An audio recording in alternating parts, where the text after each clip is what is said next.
Labdien, darbie skatītāji! Nu ko, noticis kaut kas, ko es pats nebiju prognozējis. Atgriezies 1000 dienas skaidrā raidījums. Šoreiz nedaudz citādāk. Šoreiz būs retāk kā līdz šim, reizi mēnesī vai pat pusotrā. Bet tas nemaina lietas būtību, ka šīs sarunas par skaidrību un par alkoholu ir svarīgas. Un tāpēc vērsim pie ragiem. Mans pirmais viesis sarunu biedrs 1000 dienas otrajā iterācijā ir psihoterapeits Artūrs Miksons. Labrīt! Labrīt! Paldies! Liels prieks un pagodinājums, ka piekrīt šai sarunai. Es domāju, ka cilvēkiem, klausītājiem šis ir tas gadījums, kad baigi jāstāsta par tevi. Nav tu tiešām viens no populārākajiem, vislabāk zināmajiem psihoterapeitiem mums Latvijas industrijā. Un tāpēc man ir tas lielais prieks un gods, ka tieši tu atradi to īso laiku, ko mēs varam ar tevi aprunāties, ko es gribētu uzdot dažus jautājumus no psihoterapijas viedokļa saistībā ar alkoholu un skaidrību. Droši vien, ka tas pirmais jautājums, kur es gribētu pajautāt, ir tev praksē. Tu praksē noteikti saskaries ar cilvēkiem, kas nāk un viņi kaut kādā citu starpā ir saistīti ar alkohola lietošanas sekām. Vai paši lieto, vai līdzatkarīgie. Kāds ir tas procents, kad nav alkohols bijis iesaistīts kaut kādās traumatiskās pieredzēs cilvēkiem?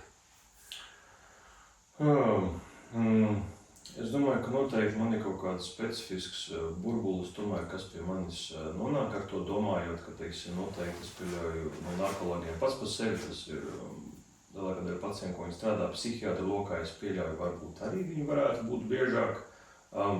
Teikšu, man ir retums tie, kas atnāk alkohola lietošanu kā problēmu, to galveno problēmu. Reku, es dzeru, man tas rada diskomfortu, man ģimenei vai reku, man to vīrs, sieva dzer, ko man ar to darīt. Daži gadījumi ir bijuši, bet tas nav vairums.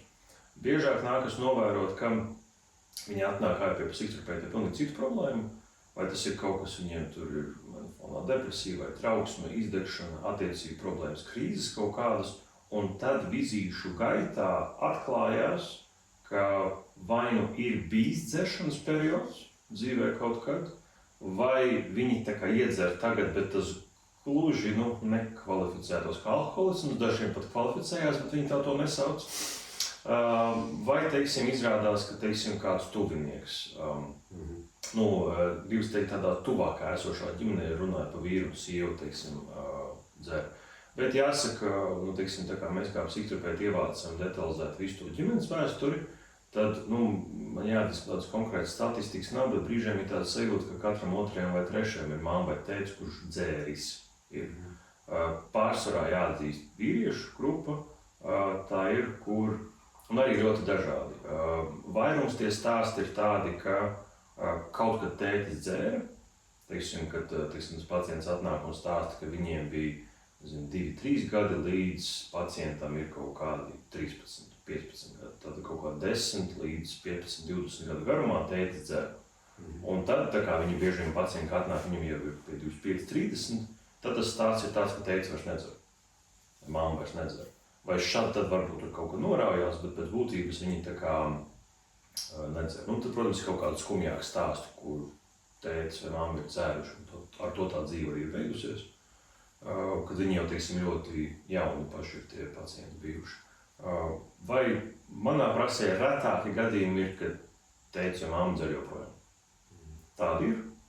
Tā kā manā praksē tas ir varbūt daudz mazāk, kad pats pacients dzer, bet drīzāk viņam apkārtēji. Vai nu kaut kad sen, un tas ir diezgan ietekmējis viņu dzīvi, vai tuvinieki tagad. Secinājums, ka principā alkohols ir klātesošs cilvēku mentālās veselības jomā, ir ceļš, kad jau mēs nonākam līdz tā, ka nāk jau ko tiešām var ārstēties un pēc palīdzību. Tu teici, ka vīrieši ir tie, kas ir tas pārsvars. Man jautājums ir tāds, ka man 1000 dienas, kad es sāku, man visam vienmēr ir gājis cauri mans moto, piemērs rada piemēru. Man ir bijusi saruna arī ar Nikitu Bezborodo par šo tēmu. Viņš minēja to, ka tur varbūt arī scenārija, ka tā ir traumatiska pieredze, tad cilvēks arī nelieto alkoholu, bet vislielākajā daļā gadījumu sanāk, ka tātad notiek šī spoguļošanās, un ja vecāki bērni klātbūtnē lieto, tad ir paliela varbūtība, ka lietos arī pats jaunietis jau sāks, un pēc tam laika gaitā tas progresēs līdz kaut kādai situācijai. Tāpat laikā kaut kad tagad nesen atkal parādījās Saks Konstantīnovs bija parādījies publiski ar kaut kādiem pētījumiem par to, ka neesot mazliet tik briesmīgi, ka bērni tomēr paši augot, paši redzot. Tavs viedoklis. Kā mēs uzvedamies bērnu klātbūtnē? Tas var ietekmēt, vai tas ietekmē to, kā viņi pēc tam ņems piemēru no mums, kā viņi uzvedīsies? Tas paaugstina risku, ka lietos? Es ieteiktu uz to paskatīties tā, ja mēs ņemam tīri uz pēc būtības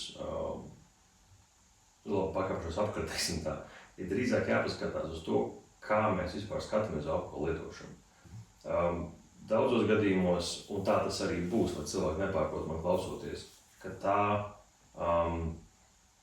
ir savā ziņā problēma cilvēkam un apkārtējiem, bet mazliet citu skatījumu mēs iegūstam, ja mēs skatāmies uz to kā risinājumu. Viņš nav baigi veselīgs risinājums, bet tam cilvēkam, kurš dzer, tas ir kaut kā risinājums. Un šeit rodas jautājums, ko tad viņš risina šī gadījumā. Ja mēs skatāmies no risinājuma viedokļa, jā, viennozīmīgi mēs varam ievērot, ka, ja teiksim, ģimenēs, kur teiksim, cilvēki viens vai vairāk ir teiksim, dzēruši, un tas ir konstanti novērots,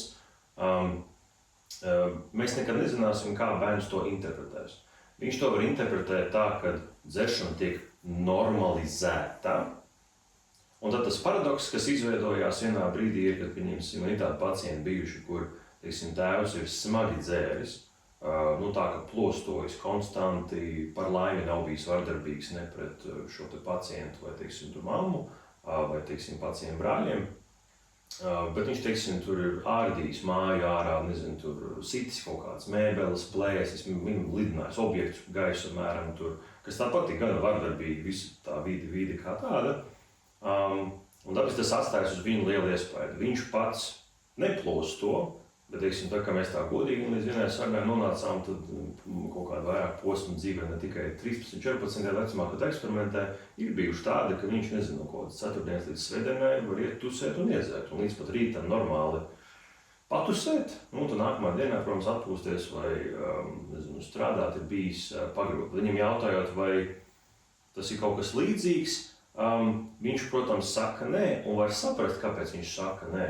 Jo, ja paņem to latiņu, cik destruktīvs alkoholā ir tēvs un cik destruktīvs ir viņš, tie nav salīdzināms, tās nav salīdzināmas vienības vispār. Līdz to tā psihe ļoti forši tā racionalizē priekš sevis, ka viņš dzēra citādāk. Es to daru citādāk. Lai gan, kāpēc es sākumā to dalīju un tev teicu, viņi abi divi ar to dzeršanu kaut ko risina. Jā, piekrītu, šis pacients to dara varbūt nedaudz veselīgāk, ne tik destruktīvi pret apkārtējiem un pret sevi. Ja? Bet tātad mēs šī gadījumā runājam vienkārši par risinājumu. Cits bērns šī gadījumā būs redzējis to kā tik destruktīvu procesu, ka viņš uz šo pašu risinājumu vai uzvedības darbību kā tādu tik ļoti demonizēs viņu, ka viņš viņai netuvosies vispār. Šādas atceros bija man viena pacienta, kura bija pieredzējusi, ka viņa ap 2 vecāki dzēra, diemžēl. Un līdz ar to, tad, kad viņa apprecējās un pieteicās viņai bērniņš, un lēnā garā jau piedzima un auga, tad viņa pilnīgi, un tur bija tā otra galēja, ka viņa tā kā panikā izvairījās no alkohola. Lai gan mums nebija vēsturiski neviena epizode, kur viņa būtu, nezinu, pārdzērusies, apkaunojusi sevi kaut ko, bet bija šī fantāzija, ja es sāku, un tas ir ļoti bieži šiem bērniem, kur, ja es sākšu dzert, es neapstāšos. Lai gan mums nav nekas, uz ko balstīties šī gadījumā. Viņi balstās uz tēva pieredzi un mammas pieredzi, kad viņi sāk, viņi nevarēja apstāties. Un tur ir šis copy-paste, fantāzija, man būs tāpat, lai gan jautājums, kāpēc tu neapstāsies, vai tev citos jautājumos ir tā, ka, nezinu, par ēšanu, naudas tērēšanu, jebko, vai ir kaut kas, kur ir tā impulsivitāte tik liela, ka tu nevar apstāties. Un tur šādi piemēram nav. Tad ir šī fantāzija, kaut kas ar mani tāds notiks, ka es nespēju šī gadījumā. Tātad uz to vienkārši kā uzvedību vai kā risinājumu, ko es pieminu, bērni reaģēs ļoti dažādi. Mēs nevaram 100% pateikt ar brīdī, ka viņš to pieredz. viņš taču nokopēs un dzers, vai viņa taču nokopēs, dzers vai nedzers. Mēs nevaram to 100% pateikt. Ko mēs varam pateikt, ir, ka tīri neapzināti tas gan, ko riktīgi uzsūgs bērns, ir tas emocionālais fons, kas notiek blakus pirms pēc šīs dzeršanas. Un jautājums, kāds viņš ir? Visbiežāk cilvēki, kuri dzers, būs mežonīgi trauksmaini. Tas vārds netiek lietots bieži, jo bieži vien, pieņemsim, tie paši vīrieši pieminētie, kas dzers, ir īpaši viņi būs tie harizmātiskie dzērāji. Ja? Kad viņi balītēs var būt šarmanti un forši un viss ir baigi labi, neviens nepateiks viņu aprakstot, tā virspusēji, ka viņi ir trauksmaini cilvēki, individi. Lai gan, ja tā paskatīsies, visa viņu ikdiena ir trauksmaina. Tas, ka viņi visur skrien, ka viņi ir nepacietīgi, un beigās kaut kādā ziņā tā dzeršana, līdz kaut kādam līmenim to trauksmu mazina, tad, protams, tas vairs nestrādā, un tad tīri no tā, kāda viņi ir kļuvuši, tā trauksme, iespējams, aug daudz lielāka. Līdz ar to, ja tāds ir tas, stereotipiski paņemsim tētis, tad jautājums, kāda ir mamma blakus, baigi nosvērta un mierīga, vai arī pati gana trauksmaina, tad mēs iegūstam bērnu, kurš ir audis konstanti trauksmainā vidē. Tad šī gadījumā tas tāpat atstās iespaidu uz šo bērnu, un te mēs runājam par lietu kombināciju. Iepriekš minētais, tad kaut kāds pēc būtības risinājums, kuru varētu lietot, lai risinātu kaut kādu iekšēju trauksmi, nelabsajūtu, mazinātu neapmierinājumu, dusmas un tā tālāk. Līdz to šī gadījumā es domāju, ka daudz vairāk ir šis te jautājums jājautā ne tik daudz, vai tiks nokopēta vienkārši risinājuma uzvedības patērns kaut kāds, bet pēc būtības, kuras ir tās jūtas, kuras ir palikušas nekad nepateiktas mājās. Viņas ir virmojušas, eksistējušas, bet tāpēc, ka notikusi ir dzeršana, neviens par viņām nekad nerunā. Kāpēc? Jo mēs runājam par dzeršanu. Mēs runājam par to, kā tu jūties, kā tu kaut ko pārdzīvo. Un atkal, ja attursies atkal pret jūtām, tas ir standarts, kur attursies par jūtām par dzeršanu. It kā nekas cits dzīvē nebūtu. Kā tu jūties kā personība, kā tu jūties ar savu vīru un sievu, kā tu jūties par savu darbu, no kādas ģimenes tu nāc. Tur jau paudžu pauzē visticamāk būs, bijusi kaut kāda vardarbība, satraukums, neapmierinājums, tur ķildošanās visu laiku kaut kāda. Un vienā brīdī es to patēru nepārauju šī gadījumā. Līdz ar to mans kā terapeita vairāk skatījums ir, kāpēc es dzeršanu teicu kā risinājumu, ka, ja, protams, viņa iet pāri kaut kādā robežā jārisina pati dzeršana kā tāda, bet, ja tā, kā es minēju, kad pacienti atnāk un stāsta par sevi, ka tas nav mega destruktīvi kļūs, tad daudz labāk mēs redzam, ka tā dzeršana pati par sevi sāk limitēties, kad viņa risina tos iekšējos procesus kaut kādus. Jo, ja tā problēma ir kur, ja mēs atrisināsim tikai dzeršanu, kas būs forši priekš veselības aknas un viss pārējais, viņam nav citi instrumenti, kā justies labāk. Tas ir tas tupiks, kur nonāk. Iedomājies, ja cilvēks iekšēji ir neapmierināts, grauž sevi, viņš nezin, kā ar sevi tikt galā. Bet jāiedomājās, nav es tam gājis cauri. Jā, un līdz ar to vienā brīdī viņi atraduši dzeršanu, lai justos labāk. Tas mazina kaut kādu iekšējo to balsi kaut kādu, varbūt pat mazina kaut kādu vainas sajūtu, mazina kaut kādu trici, un tev tāds, un tev pēkšņi pasaka, šis ir slikti, šo ņem nost, tu tāds, labi, jā, tiešām jānoņem. Kā tu jutīsies tagad labāk? Alternatīvu nav. Un tāpēc jau relapss sākās vienā brīdī. Viņa brīdi noturās un sāks no jauna. Jā. Mēs tajā brīdī sākam, ka, protams, jā, nevar izslēgt, ka tur, kaut kā ģenētiskie faktori noslēdzas, ka, kā norēģē uz alkoholu vai ātrāk norēģis, vai tur paliek slikti šie visi faktori, kādi ir tīri alkohola pārstrādes ķīmija, katram cilvēkam tīri ar enzīmiem, ko viņi dara ar alkoholu. Tur, protams, riski ir, kur, ja mēs redzam, kad ir šī te, piedod bioķīmijas skolotāja tagad, bet pēc būtības, ja mēs noārdam alkoholu līdz aldehīdiem un pēc tam viņu noārda tālāk, attiecīgi, ja mums ir enzīmu kombinācija, kur lēnāk noārda alkoholu, bet ātrāk aldehīdus, tie ir visbrīnišķīgākie alkoholi. Tāpēc, ka tas hājs viņiem ir ilgi, bet tie aldehīdi tik ātri iztīrās, ka viņiem nepaliek slikti. Līdz to tur ir lielākais risks. Bet tikpat labi mēs redzam, ka ir arī cilvēki, kuriem gan ātri paliek slikti, un viņi tāpat dzer kaut ko. Pirmajā grupā tas risks būs lielāks. Atgriežoties atpakaļ, tātad, ja ir šī te nelabsajūta bijusi mājās, tikpat labi mums var būt, teiksim, piemēri, kur, teiksim, atceros, viens pacients kādreiz stāstīja, kuram tēvs dzēra, un terapijas gaitā viņš sāk tā kā uzdot jautājumus šos, nevis vienkārši dzēra, tas ir slikti un punkts, bet kas ar viņu tur notika? No kurien tas tēvs vispār nāk? Un tad viņš sāka nemaldos prasīt. Mammai jautājums, jo tēvs, diemžēl, jau ir Vinsaulē. Viņš prasīja, vai tu zini, detalizētāk, kas tam tēvam bērnībā tur notika? Un tad izrādās, ka vectēvs, kuru atcerās, pieņemsim, pats pacients kā tādu, brīžiem viņš tur bubina, viņš tāds skarbāks reizēm tur bērnībā, teiksim, bija tas vectēvs kādās, tad izrādās, ka viņš pret to tēvu bijis ir nežēlīgs. Un tā, kad sitis, slānījis viņu tur līdz absurdām. Tur, cik tai mammai, protams, zināt, mēs nezinām 100% stāstu, viņa neatcerās, ka būtu bijuši stāsts, kad tas vectēvs būtu dzēris. To mēs nezinām. Bet tātad tā vide, kur tas tēvs ir uzaudzis, ir briesmu pilna, vardarbības pilna. Tad jautājums, kā citādāk tev to risināt? Un to muru, kam tu gājis cauri, baigi attapties vienkārši no tā. Loģiski, ka viens no variantiem, kurš ļoti viegli pieejams, vienā brīdī ir alkohols. Neatcerēties, nejust to murgu, kam tu gājis cauri. Tas puses, vai tas tiešām kaut ko risina? Risināt ir nākt pie tevis.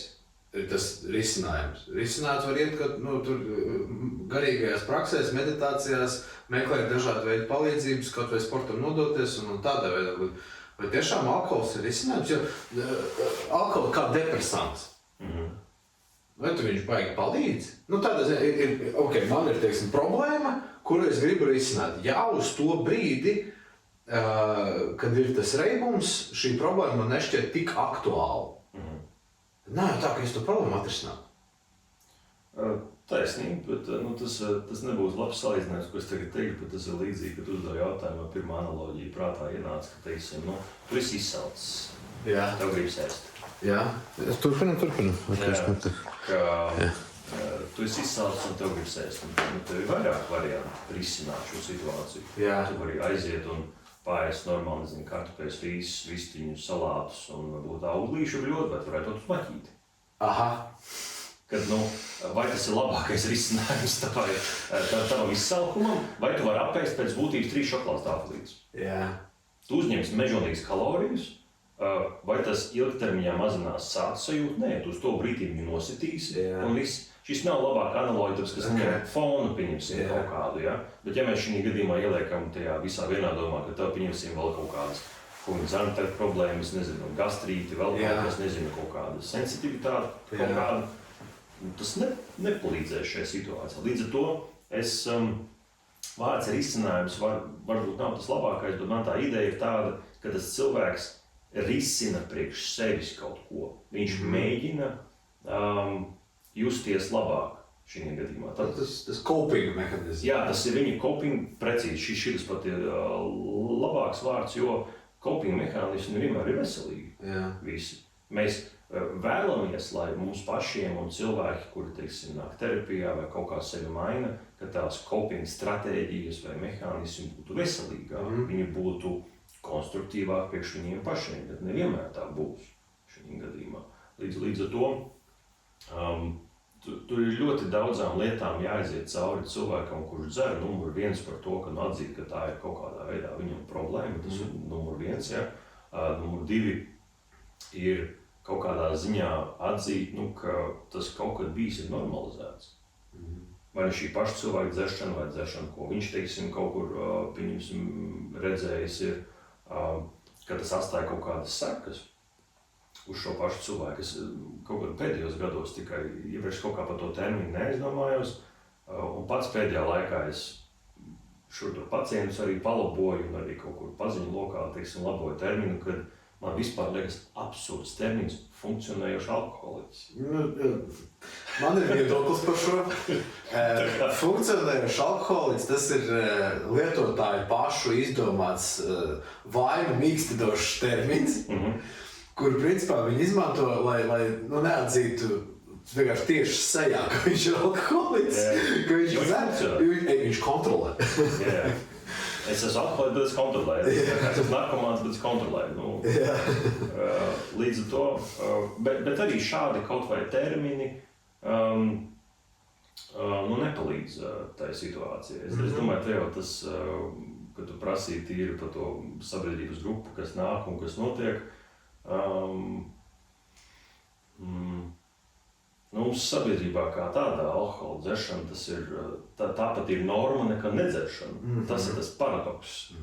Es atceros, kad es tad nevarēšu pateikt to dziļāko iemeslu, kāpēc tā bija, bet es atceros, ka bija kaut kāds posms man pašam dzīvē no kodiem 18, 19 gadiem līdz 23, 25, kas nedzēra vispār. Kaut kā vienkārši likās, priekš kā. Jo, teiksim, arī tusiņi, kur es biju un kaut kur, kur es atpūtos, likās, man tāpat ir gan jautri, gan interesanti. Priekš kam? Tas ir dārgi, galvasāp, priekš kam? kam tas ir vajadzīgs? Un tas nebija tāds baigais, redzēju, kā tas krūts esmu, bet nē, sula tēja, man viss kārtībā. Es jums forši pat laiku, man nevajag, man viss kārtībā. Un es atceros, ka es biju tas dīvains starp visiem, ka viss tāda, bet tev kaut pārliecība, tu reliģija kaut kāda, vai tas ir, tu kaut ko mēģini pierādīt, tā. Nē, man tāpat ir forša, jums man nevajag.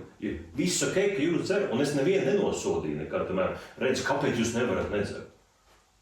Bija vairāk tusiņi, kurus atceros ar bērnības čombiju, kur visi pilnīgi lopā nozārušies vakarā, un no rīta vienīgais es esmu staigājis guļķīts, kurš visiem pienes ūdens pudelē, tā viss ok.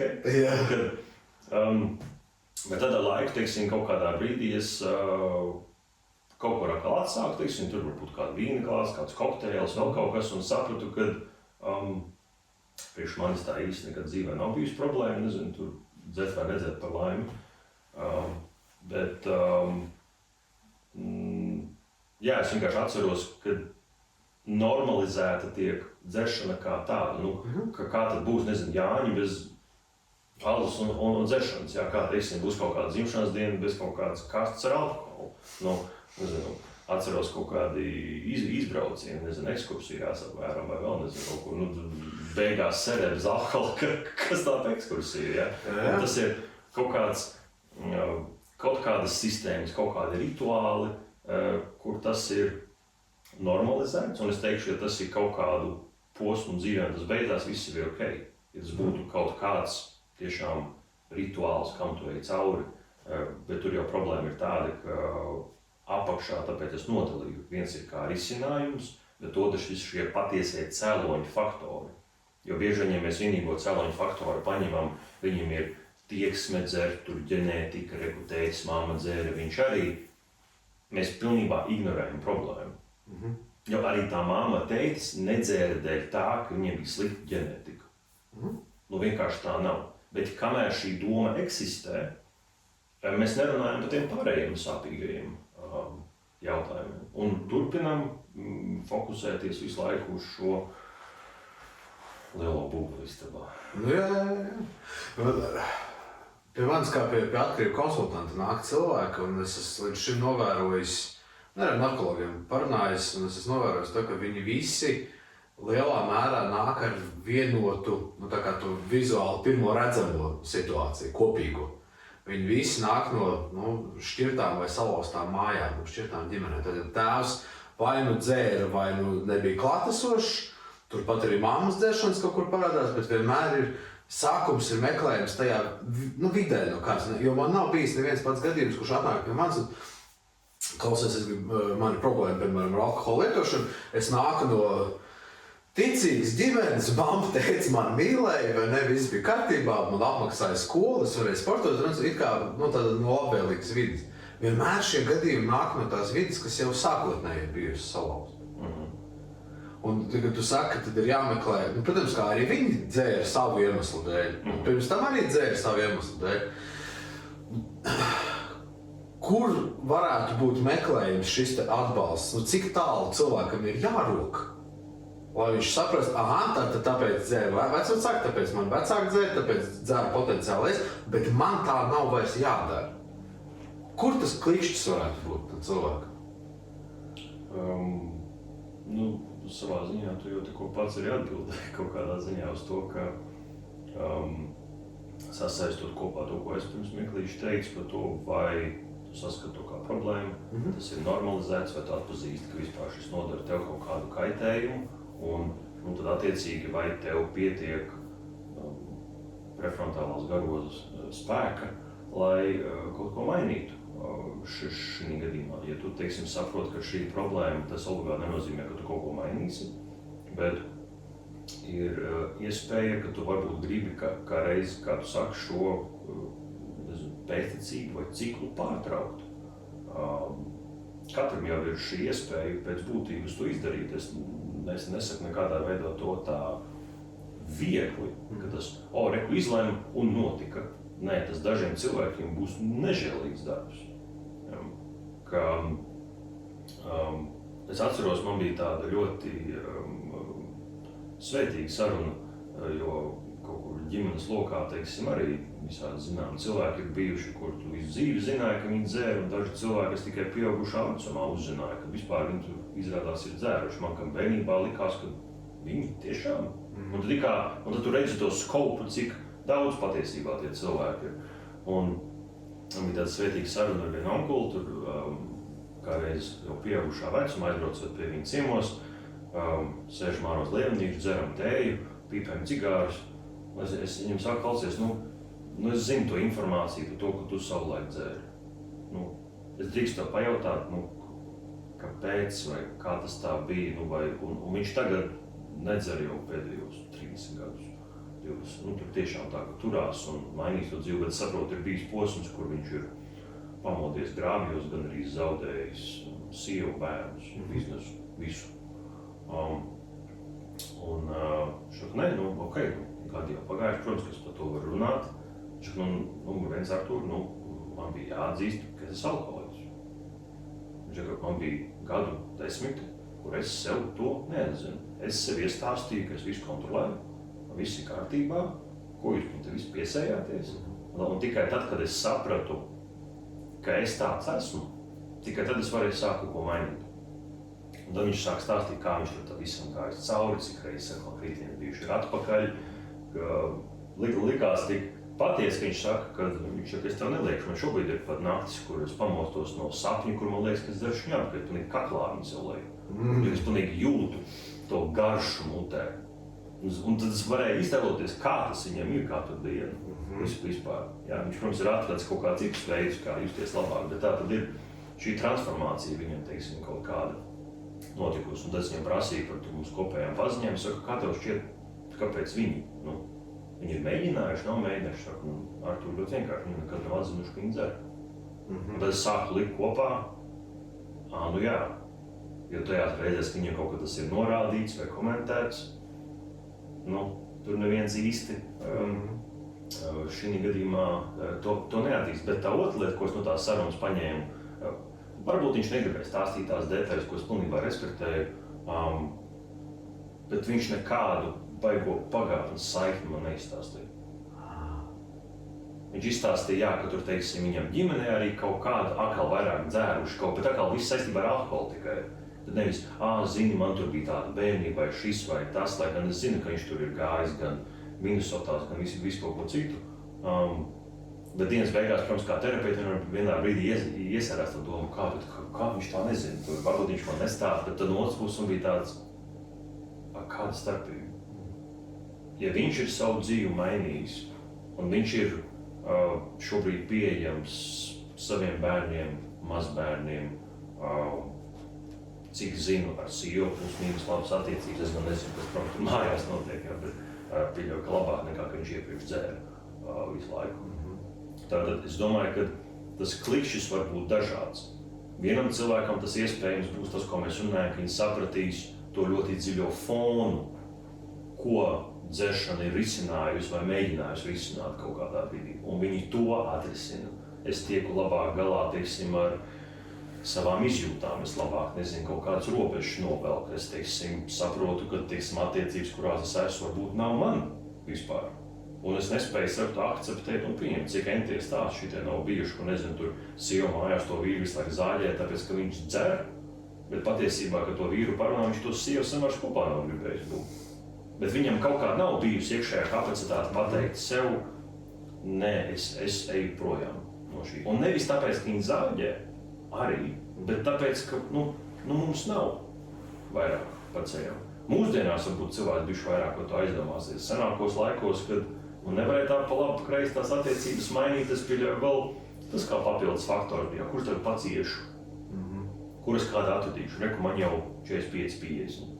Nav tā, ka pa labu, pa kreisi attiecības jaunat izveidos, ja? Un līdz ar to, kāds variants, ejam uz garāžu. Veidoja attiecības ar čaļiem. Kas ir labāk nekā, teiksim, reku es viens pats skumīgi sēdēšu un dzeršu pa to dzīvi, kura nekad nepiepildījās. Un pats būšu īgens, neapmierināts, bet es neko ar šo nedarīšu. Un te jau ir tā lielākā problēma, ka viņi varbūt pat parisinās to dzeršanu, bet visbiežāk arī nē. Bet reku, tas īgnums, neapmierinājums un nelabsajūta jau ir tas, ko vajadzēja risināt. Šī gadījumā es nesaku to reiz kā salīdzinājumu, reku īgnums vajadzēja visiem šķirties, jā, tur atkal tur cita problēma.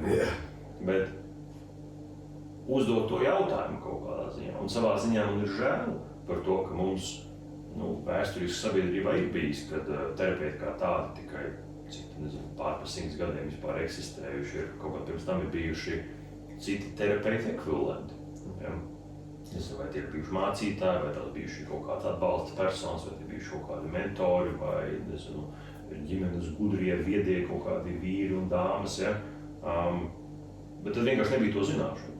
Mums nebija šī izpratne par to, ka tā vide, no kuras mēs nākam, tomēr kaut kādu iespaidu atstāja. Mēs tikai pēdējā laikā tā diezgan nopietni runājam par to, ka, ja bērnībā bērnu situ, tas atstāja iespaidu.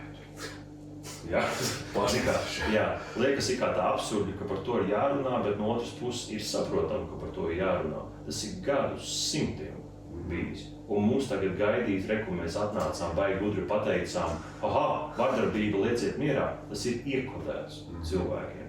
Pat daudz vairāk, es pat argumentētu kā dzeršanu, jo tu vēl mazāk kaut kādā brīdī tu vari redzēt kā destruktīvu un tu to normalizē.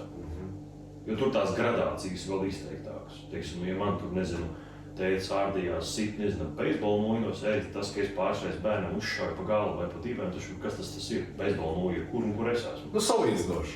Jā, un tas pats jau, ko mēs runājam par dzeršanu. Ja tā uzvedība tēva māte ir bijusi mežonīgi destruktīva pret mani un pārējiem, tad tas, ka es vienkārši tagad klusībā dzeru un slāpēju savas problēmas, kaut kādā ziņā pat objektīvi. Tas nav tik destruktīvi pret apkārtējiem. Bet tas, ka šim ir potenciāls lēnā garā dekompensēties, kas tomēr atkal stāsta par funkcionējušiem alkoholiķiem. Ir kā šis foršs, man patīk, kā tu pateiksi tāds sevi vainu īstenošais apstākļus, kad es jau nākamā dienā funkcionēju, būsim godīgi, mums visi zinām līdz brīdim. 30 gados mums tu vari. Bet tu turpinās tāpat dzert, mēs zinām, 45-50, tik labi vairs sistēma netīrīsies ārā, tu vairs tik frišs darbā nebūsi. Tīri ārstu vidū es zinu, ka gana daudz šie stāsti, kas vienā brīdī uzpeld, visi ir šokā, bet dzeršana ir gan izplatīta. Tā grāmata atkarīgo domāšanu, tur tieši ir piemērs par ārstu ķirurgu, kurš tāpatās arī lietoja, lai atslābinātu savu nervu sistēmu. Tad viņam pakāpeniski auga tolerants, kas piedarās pie lietas. Un vienā momentā viņš saprata to, ka viņš dzer tādā apjomā, ka viņš vairs nevar aiziet, viņam sākās roku trīces un tādas lietas, viņš nevar darbā koncentrēties, ķirurgs būdams. Un ko viņš atklāja, ka, lai sasniegtu to vēlamo stāvokli, kurā viņš grib nonākt, jo tā, kad cilvēks lieto, viņam diezgan tāds mērķis ir, ko viņš grib sajust. Jā. Un tad, kad viņš saprot to, ka viņam jau ir jāizdzer tāds apjoms, lai sasniegtu to mērķi, un no ķermeņa tas neiziet vairs tik ātri, viņš sāka mājās pats savu kobru, lai tiešām skalot vēderu, lai ātrāk atbrīvotu ķermeni no vielām. sasniedzis viņš būtu savu mērķi, un tad tādējādi paildzināt, bet pilnībā noignorējot faktoru to, ka varbūt tās ir jāatsakās no tā, kas ir īstenībā indēja un vispirms, tā atkarīgi no cilvēku domāšanas īpatnību. Bet es piekopju kaut kādu tādu nedaudz citādāku to filozofiju attiecībā uz alkohola lietošanas beigšanu. Man ļoti patīk, es vismaz uz sevi noeksperimentēju, man tas ir ļoti palīdzējis un ir palīdzējis arī daudziem citiem cilvēkiem. Tas mindsets par to, ka es esmu nevis ar atkarību slims cilvēks uz mūžu, man tas krustceļš ir jānes, bet ka es mainu savu attieksmi par to, ka es esmu brīvs no šīs lietas, ka es esmu atbrīvojis sevi no lietošanas apmāna, kas ar to ir saistīts gan no marketinga viedokļa, gan no sabiedrības domāšanas viedokļa raugoties. Un tieši šis te mindsets cilvēkiem rādās, ka ir ļoti efektīvs un palīdzis sajust sevī to lielāku spēku, šo lielāku virzību par to, ka viņš nevis vienkārši saka nē dzeršanai, bet viņš saka jā kaut kam citam, kas automātiski izslēdz dzeršanu kā iespēju. Un viņš maina savu fokusu, it kā ja tā doma būtu, ka var tās viņš aizvieto ar kaut ko. Bet kad mēs runājam par alkohola lietošanu, par atkarību kā tādu, ja tu sāc to aizvietot ar, piemēram, ikrīta pastaigām, vai grāmatu lasīšanām, vai meditācijām, vai uz terapiju staigāšanām un tādām lietām. Vai tā ir aizvietošana, vai tas tu vienkārši tiešām pakāpeniski maini savus ieradumus un tu kaut kā izaugs no tā, un tas, ko tu teici pirms tam, ka viņam vienkārši samazinās šī vēlme.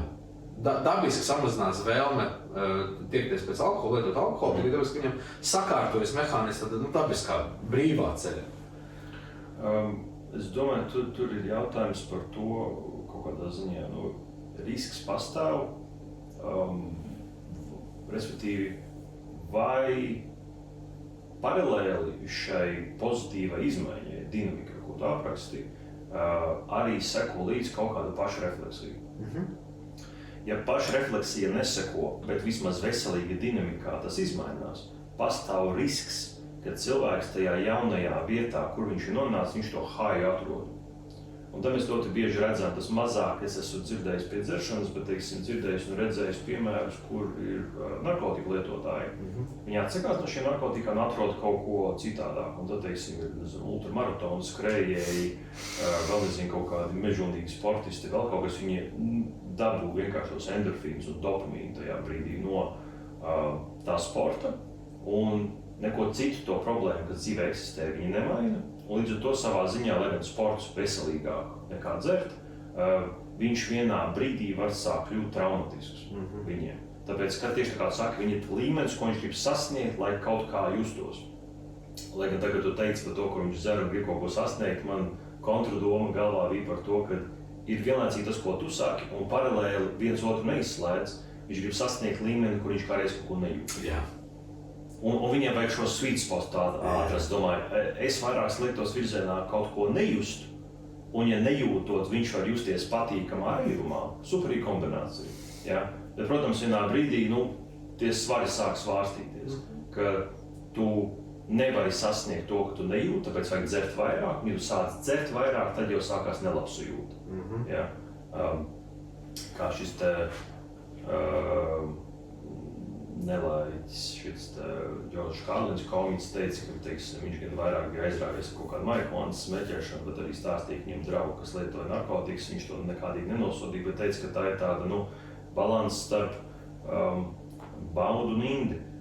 Kad kaut kādu brīdi tā var būt bauda un forši uzlabot ikdienu, kaut kāds izjūtas, iedot tā tālāk, un vienā brīdī tā indi kļūst tik spēcīga, kad es neatsveru to, un tas ir svaru kausiņš, kur jābūt kaut cik līmenī, vai baudai jābūt ir vairāk. Un vienā brīdī viņas svarās otrādi. Kad tā inde tā kā ņem virsroku, tā dekompensācija ņem virsroku. Līdz to šī gadījumā atgriežoties, ka tā refleksijai jābūt ir par to, ka, ko es mēģinu ar šo uzlabot vai risināt. Viennozīmīgi, kurus tev piekrītu, ja kaut vai tīri mehāniski cilvēks kādu brīdi nedzers un darīs kaut ko veselīgāku, mēs varam cerēt, ka varbūt pat bez kaut kādām terapijām un kaut kādas baigā citas intervences viņi iespējams esot skaidrā kaut kādu brīdi ir kaut kas, pret ko sevi salīdzināt. Ka es biju mēnesi, 2 pusgadus skaidrā, es taču tur tā dzēru. Un tad sākās šī refleksija, bet kāpēc es dzēru, kas ar mani tur notika, un var parādīties šie jautājumi. Ja viņu nav, forši, ka tu esi skaidrā, bet tu neko baigi savā dzīvē tagad neesi izmainījis un nav šī refleksija kaut kā notikusi. Līdz ar to es domāju, ka tur jābūt ir kombinēt. Tas pēc būtības tas, ko tu runā, man izklausās kaut kas līdzīgs, kā cilvēki, teiksim, nāk terapijā un mēģina kaut ko saprast par savu pieredzi, savu bērnību, savām pieredzēm kaut kādā. Saprašana tikai un vienīgi neko nemaina. Ir jāsako pēc tam kaut kādai darbībai, ko tu šobrīd savā dzīvē maini savās attiecībās, savā darbā, iepriekšējā ģimenes kaut kādā dinamikā, ko tu dari tieši tur. Un atkal, var iet ceļu vienkārši darīt. Reku es vienkārši novilkšu robežu, reku tur es izmainīšu to, līdz kādai robežai tas ies. Ja nav šīs refleksijas pēc tam par to, ka tam būs objektīvi ieguvumi, jā, bet tas jau, ko es teicu, ja šī jaunā lieta, ko cilvēks atradīs to iekšā diskomfortu nemazinās, ir risks viņa atgriezīsies pie dzeršanas, tāpēc, ka tur viņi zina, ka tas noņem man šo diskomfortu, man palīdz nejust to, ko es negribu. Bet otrs, ka varbūt viņi neatgriezīsies pie dzeršanas, šī gadījumā uzlabojums būs, jo viņi vienkārši nedzer, bet jautājums, kas notiek ar tiem pārējiem procesiem. Kas notiek ar depresiju, kas tur, teiksim, fonā glūna, ar kaut kādu trauksmi, kas notiek ar kaut kādu pieredzētu krīzi, zaudējumiem, nāvi, sērām, vardarbību.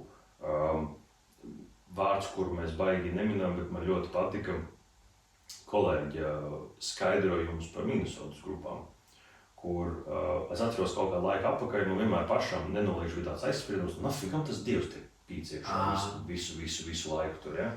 Un pēc viena kolēģa teiktā es sapratu, un man pat bija daudz pieņemamāk, ka tas Dievs tur ir. Un viņa skaidrojums bija vienkārši par to, ka lielākoties, ja mēs paņemam cilvēku, kurš dzer, viņš nav bijis baigi mīlēts bērnībā. Viņš nav apčubināts, samīļots, labus vārdus saņēmis, vēl kaut ko tādu. Tas, kā ārēji viss izskatījies, varbūt baigi forši, nezinu, laba ģimene, nauda un tā tālāk, nenozīmē, ka tas bērns ir mīlēts. Ja? Un tāpēc būtības savā ziņā, jā, tu atzīsti, ka tev ir problēma, tu esi šis atkarīgais, bet tur ir kaut kur šis te vārds vai šī ziņa, ka tas Dievs tev mīl, viņš tev pieņem. Tad vismaz kāds tevi pieņem. Ja? Un savā ziņā es sapratu pats tajā brīdī, pats, ko neapzinājos, to risku, kas notiek tad, ja tu to dienu tā vienādojumu izņem ārā. Tad kurš tad tev mīl? Ja? Pieņemot, ja tas varbūt ir kaut kāda atbalsta grupa, sponsors, kaut kāda anonīmi alkoholiķi, kur tad viņi tevi pieņem. Tas var varbūt kalpot kā labs aizvietotājs. Bet Dievs tādā ziņā ir ar ideju, ka viņš ir visur klātesošs, visur redzošs un tā tālāk. Un tu tam līdz kaulam notic, nevis tas ir vienkārši teikums. Tad tas var kļūt par kaut ko foršu. Bet arī atkal risks ir satikti pacienti, kuri ir aizgājuši atkal pilnībā no alkohola projām forši, bet tādā, absurdā reliģijā. Tas bija pirmajā iterācijā bija konference, kurā man paldies Dievam un paldies arī Indulim Paičam, kurš piekrita man novadīt vienu lekciju, un tā tēma bija tieši veselā miesā vesels gars, vai tomēr ir otrādi, vai veselam garam ir vesela miesa. Un es aizvien vairāk pārliecinos par to, ka tomēr sākums ir jāmeklē un jādara tomēr ar to veselo garu, un pēc tam ar saprātu tas sports, lai nav uzreiz tur maratonu un klinšu kāpšanas un lekšanas tur pa daudzstāvu māju malniņām un vispār, ko tik cilvēki nav darījuši, lai dabūtu tas adrenalīnu. Ka tomēr tās problēmas ir jāmeklē kaut kur citur. Uz pavisam maz laiks ir palicis šai sarunai, man ir vardās viens noslēdzošais jautājums. Varbūt pavisam īsi, ja ir iespējams. Iepriekšējā formātā es parasti visiem prasīju, ko tu gribētu ieteikt nodot cilvēkiem. Šoreiz es pamainīšu. Ko tu saskati, kas labs cilvēka dzīvē var izmainīties, ja viņš vienkārši gluži pārtrauc lietot alkoholu? Sāksim ar to, ka vienkārši pārtrauc lietot alkoholu.